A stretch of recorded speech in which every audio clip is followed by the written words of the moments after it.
కేంద్రంలో అధికార బీజేపీని గద్దెదించడమే లక్ష్యంగా ప్రతిపక్ష పార్టీలు పావులు కదుపుతున్నాయి.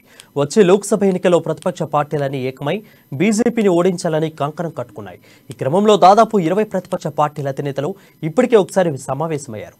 జూన్ 23న బీహార్ రాజధాని పాట్నాలో జరిగిన ఈ సమావేశంలో నేతలంతా బీజేపీని ఓడించాలని అనుసరించాల్సిన వ్యూహాలపై చర్చించారు.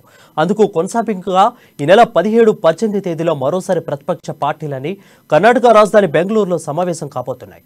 ఈ మేరకు కలిసి వచ్చే అన్ని ప్రతిపక్ష పార్టీలకు కాంగ్రెస్ పార్టీ జాతీయ అధ్యక్షుడు మల్లికార్జున ఖర్గే ఆహ్వానాలను పంపించారు. ఈ నెల 17న సాయంత్రం 6 గంటలకు సమావేశం ప్రారంభమవుతుందని, సమావేశం అనంతరం రాత్రికి డిన్నర్ ఉంటుందని ఆయన చెప్పారు. రాత్రికి నేతలంతా బెంగళూరులోనే విశ్రాంతి తీసుకుంటారని, ఆ తర్వాత ఈ నెల 18న ఉదయం 11 గంటలకు మరోసారి సమావేశమవుతారని మల్లికార్జున ఖర్గే వెల్లడించారు.